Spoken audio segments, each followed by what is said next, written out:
বন্ধুরা, জ্ঞানজ্যোতি কোচিং সেন্টারের পক্ষ থেকে তোমাদের সকলকে জানাই আরও একবার স্বাগত। আজকের ক্লাসে তোমাদের সঙ্গে আলোচনা করব যে হিউয়েন সাং সম্পর্কে, অর্থাৎ এই হিউয়েন সাং কে ছিলেন, তার সম্পর্কে কি কি রয়েছে সেটা নিয়েই কিন্তু আজকের ক্লাসে আলোচনা করব। দেরি না করে শুরু করছি আজকের ক্লাসটি। দেখো, প্রথমত আজকের টপিকটি হচ্ছে যে হিউয়েন সাংকে নিয়ে, অর্থাৎ হিউয়েন সাং কে ছিলেন। বলা হয়েছে যে হর্ষবর্ধনের রাজত্বকালে চীনা পর্যটক হিউয়েন সাং ভারতে আসেন। তাহলে হিউয়েন সাং কে ছিলেন? চীনা পর্যটক ছিলেন কিন্তু এই হিউয়েন সাং। তো তিনি কার রাজত্বকালে ভারতে এসেছিলেন? তিনি কিন্তু হর্ষবর্ধনের রাজত্বকালে কিন্তু ভারতে আসেন।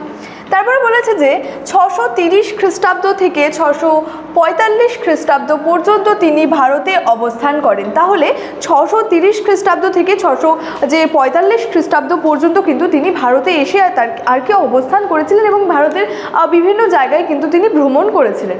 ঠিক আছে, তো ভারতের অবস্থানকালে তিনি ভারতের কিন্তু নানা স্থান পরিভ্রমণ করেছিলেন। আমি বললাম, যখন তিনি ভারতে এই বেশ কয়েক বছর অবস্থান করলেন তখন তিনি কি করলেন? ভারতের বিভিন্ন জায়গা কিন্তু পরিভ্রমণ কিন্তু তিনি করেছিলেন। এবং তার ভারতে আগমনের প্রধান উদ্দেশ্য কি ছিল? বৌদ্ধ ধর্ম সম্পর্কে গভীর জ্ঞান লাভ করা।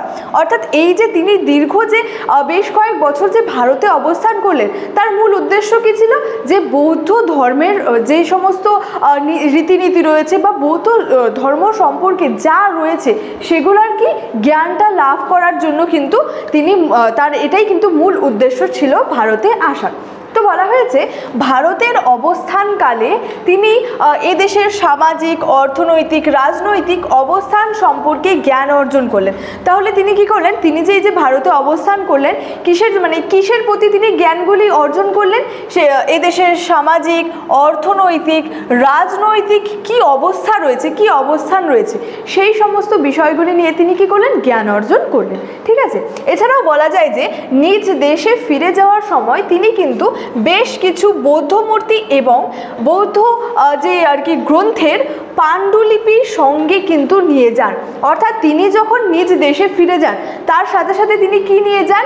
যে বেশ কিছু বৌদ্ধ মূর্তি এবং বৌদ্ধ গ্রন্থের যে পাণ্ডুলিপি রয়েছে সেগুলি তিনি নিজ দেশে কিন্তু সঙ্গে করে নিয়ে যান।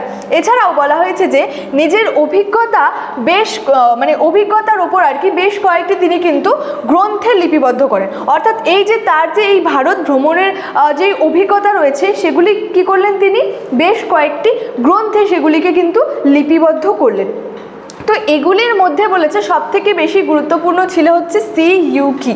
অর্থাৎ তিনি দীর্ঘ সময় ভারতে অবস্থান করলেন, ভারতের বিভিন্ন জায়গা পরিভ্রমণ করলেন, তারপর তিনি কী করলেন? নিজ দেশে ফিরে গেলেন। কিন্তু নিজ দেশে তিনি কিন্তু এমনি ফিরে যাননি, তিনি কী করেছিলেন? কিছু বৌদ্ধ মূর্তি এবং বৌদ্ধ গ্রন্থের যে সমস্ত পাণ্ডুলিপিগুলি ছিল সেগুলি কিন্তু তিনি সঙ্গে করে নিজ দেশে ফিরে যান। এবং তারপরে তিনি কি করেছিলেন? যে তার যে এই যে অভিজ্ঞতা রয়েছে, নিজের একটা অভিজ্ঞতা, সেই অভিজ্ঞতার উপর ভিত্তি করে তিনি কি করেছিলেন? কয়েকটি গ্রন্থ আর কি লিপিবদ্ধ করেছিলেন। এবং সেই সমস্ত গ্রন্থগুলির মধ্যে একটি উল্লেখযোগ্য গ্রন্থ কি ছিল? সিইউকি নামক কিন্তু তার এই গ্রন্থটি রয়েছে। এবার বলা হয়েছে হিউয়েন সাং তার গ্রন্থে হর্ষবর্ধনের শাসন ব্যবস্থার বিস্তারিত বিবরণ কিন্তু তুলে ধরেছিলেন। প্রথম লাইনেই আমি কি বলেছিলাম? যে হর্ষবর্ধনের রাজত্বকালে চীনা পর্যটক হিউয়েন সাং কিন্তু ভারতে এসেছিলেন।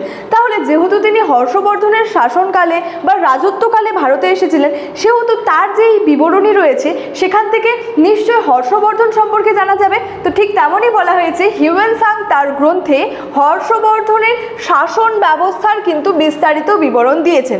মানে হর্ষবর্ধনের শাসন ব্যবস্থা কেমন ছিল, তার প্রকৃতি কেমন ছিল, মানে যা রয়েছে সেগুলি কিন্তু তিনি তুলে ধরেছিলেন কোথায়? তার যে গ্রন্থ রয়েছে সেখানে। ঠিক আছে, এবার বলেছে তিনি এই গ্রন্থে দক্ষিণ পূর্ব এশিয়ার সঙ্গে চীনের বাণিজ্যিক সম্পর্কের কথাও বর্ণনা করেছেন।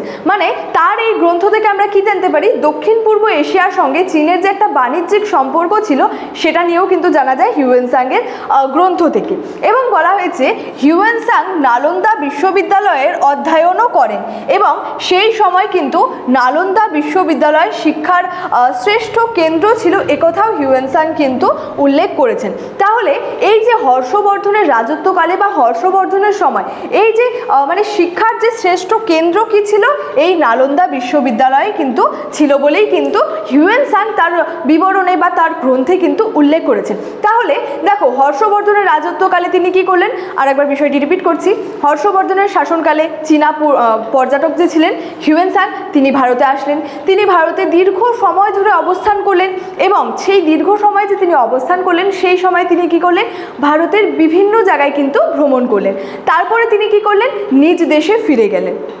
এবং শুধুমাত্র বলা হয়েছে তিনি যে ভারতে আগমন করলেন, কী উদ্দেশ্যে তিনি ভারতে আগমন করেছিলেন, এই যে বৌদ্ধ ধর্ম সম্পর্কে যে বিস্তারিত জ্ঞান অর্জন করতে তিনি কি করেছিলেন, যে ভারতে আগমন করেছেন। এবং তিনি যখন নিজ দেশে ফিরে গেলেন, তিনি কিন্তু যে শুধুমাত্র নিজ দেশে ফিরে গেলেন না, তার সঙ্গে তিনি কি নিয়ে গেলেন, বৌদ্ধ মূর্তি এবং বৌদ্ধ গ্রন্থের যে পাণ্ডুলিপিগুলি ছিল সেগুলি সঙ্গে করে কিন্তু তিনি নিজ দেশে ফিরে গেলেন। এবং নিজের অভিজ্ঞতার উপর বেস করে বা ভিত্তি করে তিনি কিন্তু বেশ কয়েকটি গ্রন্থ লিপিবদ্ধ করলেন, যার মধ্যে একটি অন্যতম গ্রন্থ ছিল সিইউকি। তো এই যে হিউয়েন সাংয়ের যে বিবরণ রয়েছে বা গ্রন্থ রয়েছে, সেখান থেকে কিন্তু হর্ষবর্ধনের শাসন ব্যবস্থা সম্পর্কে, এমনকি হর্ষবর্ধন সম্পর্কেও কিন্তু এই হিউয়েন সাংয়ের বিবরণ বা গ্রন্থ থেকে কিন্তু জানা যায়। তো এই হিউয়েন সাং কে ছিলেন সেটা নিয়ে কিন্তু আজকে আমার ক্লাস এতটাই ছিল। ক্লাসটি শেষ করার আগে তোমাদেরকে একটু বলে রাখি যে তোমরা যারা ভাবছো আমাদের সঙ্গে এই সেমিস্টারে অনলাইনে যুক্ত হবে, তারা স্ক্রিনে দুটি নাম্বার দেখতে পাচ্ছ, 6295916282 এবং 7076398606। এই দুটি নাম্বারের মধ্যে যে কোনো একটি নাম্বারে যোগাযোগ করে আমাদের সঙ্গে যুক্ত হয়ে যেতে পারো। আজকের ক্লাস এতটাই, দেখা হচ্ছে পরবর্তী ক্লাসে। তোমরা সকলেই ভালো থেকো, সুস্থ থেকো। Thank you so much, thanks for watching.